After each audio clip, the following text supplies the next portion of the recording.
고령까지 오셨군요. 대가야 역사관입니다. 아, 대가야 박물관이라고도 적혀 있는데요. 대가야 박물관은 대가야 역사관, 왕릉 전시관, 그리고 우륵 박물관을 아우르는 개념이라고 하네요. 여기는 박물관 앞인데도 박물관 뒤로 산의 능선을 구슬처럼 이어가는 고분군이 보이는군요. 가야 고분군 중 최대 규모라는 명성을 가지고 있다는데 맞는 것 같습니다. 대가야의 위엄이 느껴진다고 할까요? 박물관을 둘러보며 가야의 건국 신화를 들려드리겠습니다. 실은 지금 가야라고 부르는 나라는 여러 이름으로 기록되어 있습니다. 나라 이름도 다 달랐다고 할 수 있지요. 가야, 가라, 가량, 가락, 구야, 임나 이런 이름을 볼 수 있어요. 아, 임나는 광개토대왕 비문에 나옵니다. 아무래도 가라가 제일 많이 쓰였는데 지금 대한민국에서는 삼국사기를 기준으로 가야를 쓰고 있습니다. 가락국으로 많이 썼던 이름도 있는데 지금은 금관가야로 부릅니다. 그리고 여기 고령에 있던 대가야를 가라 또는 가야로 부르는 편이니 조금 아쉽기는 합니다. 아, 대가야에서 쓰던 악기 가운데 우륵을 통해 신라에서 유행한 악기 이름이 무엇인지 아시죠? 맞습니다. 가야금입니다. 김해의 금관가야와 고령의 대가야는 여러 면에서 경쟁 관계였습니다. 그것을 보여주는 대표적인 것이 바로 가야의 건국 신화입니다. 보통 가야의 건국 신화라고 하면 금관가야의 신화가 유명합니다. 간단하게 말씀드리면 이렇습니다. 김해 일대의 9촌장이 구지봉에서 하늘에 제사를 지냈더니 6개의 괴짝이 내려오며 그 안에서 아이가 나왔습니다. 각각의 아이 가운데 가장 먼저 나온 아이가 바로 금관가야의 시조 수로왕이 되었고 다른 5명의 아이가 가야 각각의 왕이 되었으니 육가야란 말도 여기에서 나왔습니다. 그런데 여기 고령에는 또 하나의 가야 건국 신화가 전해지고 있습니다. 조선시대 지리서인 동국여지 승람의 최치원이 수집한 이야기로 전해지고 있습니다.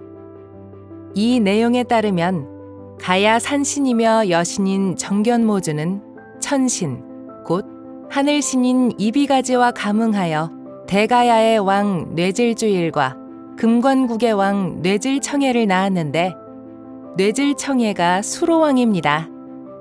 이 지역에 전해지는 이야기는 또 있는데요. 가야 산신 정견모주가 알을 2개 낳아 하나는 고령에 두었고 다른 하나는 낙동강을 따라 김해에 흘러들어갔다고 합니다. 참고로 삼국사기를 비롯해 동국여지 승람에서 대가야의 역사가 16대 520년에 이른다고 기록하고 있습니다. 그런데요, 대가야의 건국 신화에는 수로왕 이야기를 포함하고 있는데 수로왕 전설에서는 대가야 관련 이야기가 나오지 않는 이유는 무엇일까요? 아마 금관가야의 건국 신화가 먼저 나오고 나중에 대가야에서 금관가야의 건국 신화를 흡수해 이야기를 더해서 만들진 않았을까요? 아, 이 이야기는 제 이야기가 아니라 지금 대한민국의 역사학자가 하는 말입니다. 그리고 이러한 주장은 전기 가야 연맹에서 금관가야가 중심이 되고 후기 가야 연맹을 대가야가 주도한 역사 상황과 일치하는 부분이기도 하죠. 대가야가 새롭게 가야 연맹의 중심이 된 데에는 뜻밖에도 고구려의 영향 때문이었습니다. 금관가야는 신라와 경쟁하고 백제와 협조하던 것으로 보였는데 이와 같은 금관가야의 모습은 백제와 경쟁하던 고구려의 경계의 대상이 되었습니다. 결국 서기 400년 신라가 고구려의 왜구를 물리쳐달라는 요청을 했는데요. 광개토대왕은 5만에 이르는 기병을 보내 신라를 구원하게 했습니다. 이때 왜구를 몰아내는 과정에서 경남 일대 가야 여러 나라가 전쟁의 소용돌이에 빠졌고 금관가야 역시 타격을 입었습니다. 이후 금관가야는 국력을 회복하지 못했는데 새롭게 두각을 드러낸 나라가 바로 고령의 대가야였습니다. 인근에 있는 철광산지를 기반으로 발전한 이 나라는 스스로를 대가야로 칭하며 자신감을 드러낸 것입니다. 다만 최근 고분군을 통해 밝혀진 내용을 보면 전기나 후기에 하나의 가야 연맹이 아니라 여러 개의 소연맹이 있었을 것으로 볼 만한 흔적이 나왔다고 합니다.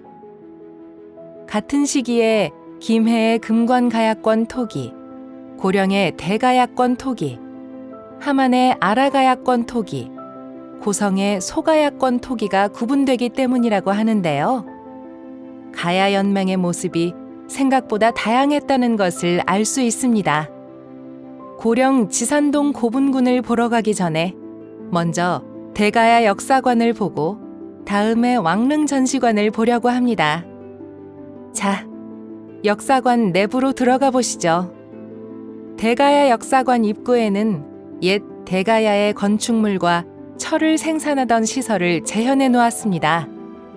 본 역사관에서는 고령 지역의 선사시대 유물을 먼저 보고 이어서 대가야의 유물을 볼 수 있습니다. 대가야를 상징하는 화려한 그릇받침과 항아리가 역사관을 가득 채우고 있습니다. 삼각형으로 뚫린 구멍이 가지런한 그릇받침이 줄지어 있는 것을 보니 확실히 대가야에 왔다는 생각이 듭니다. 지산동 고분군에서는 금동관이 출토되었습니다. 제32호 고분에서 나온 금동관이 대표적인데요. 가야의 금관 또는 금동관은 고령, 합천과 같은 대가야 영역에서 많이 발견되었습니다. 그만큼 대가야의 권위가 높았음을 보여주는데요. 신라 금관이 나뭇가지 모양의 세움 장식이라면 가야관의 특징은 풀꽃 모양의 세움 장식입니다. 이러한 관은 무덤에 묻힌 인물의 권위를 보여주는 것인데요. 왕의 권위는 순장, 곧 무덤의 주인과 함께 묻힌 사람의 수에서도 짐작할 수 있습니다. 이에 관해서는 나중에 왕릉 전시관에서 더 자세하게 이야기를 나누겠습니다. 대가야 역사관을 다 보셨다면 이제는 다음 공간, 왕릉 전시관으로 가시면 됩니다. 둥근 지붕의 큰 건물이라 금방 찾으실 수 있을 겁니다. 다만 그 공간이 무덤 안의 모습을 그대로 재현해 놓았기 때문에 들어가시기 전에 한번 심호흡을 하시면 좋습니다. 그럼 왕릉 전시관에서 뵙겠습니다.